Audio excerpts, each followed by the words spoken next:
The results of two recent elections on two different continents have shocked observers. If current leaders don't listen, expect more trouble for an already dangerously unsettled world.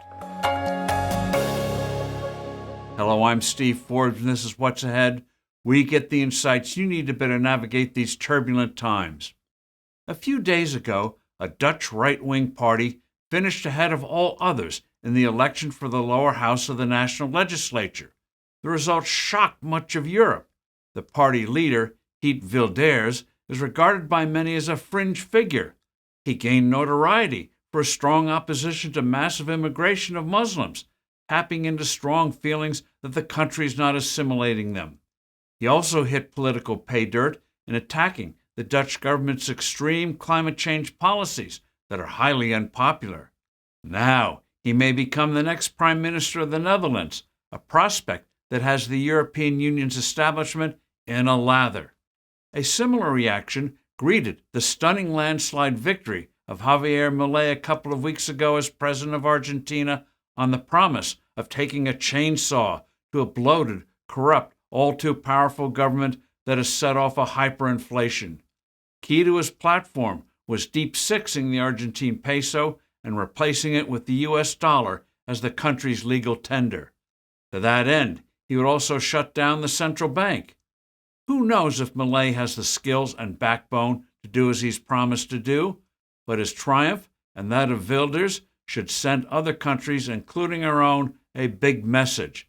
Voters are disgusted by policies from traditional leaders, political and civic, that are failing. In Holland, for example, the government a few years back decided that the country's livestock, most notably dairy cows, were imperiling the environment because they're responsible for emissions of nitrogen and the creation of ammonia. Most immediately, the bureaucrats alleged they're endangering nearby nature preserves. So it was decided from on high that many, if not ultimately all, farms would have to be eliminated. To start the process, the government has earmarked $1.5 billion to buy out several thousand farms. Farmers rose up. Angry protests erupted.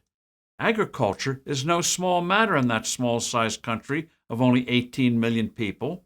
Amazingly, the Netherlands is the world's second-largest exporter of food, exceeded only by the U.S. It'll surprise no one who knows anything about the incompetence of government that Holland, until recently, pursued policy to encourage the agricultural sector. Oops! Waging war against food production underscores the absurdity of today's climate policies that have wasted trillions of dollars, and if President Biden has his way, will waste trillions more. You have even some climate extremists advocating that we learn to eat insects. What's next? Going back to living in caves? The destructive economic policies of Argentina go without saying. Yet too many leaders today obstinately cling to what's not working, opening the way to elections like we had in Argentina and Holland. Time for all of them to listen up and do what is right. I'm Steve Forbes. Thanks for listening. Do send in your comments and suggestions. I look forward to being with you soon again.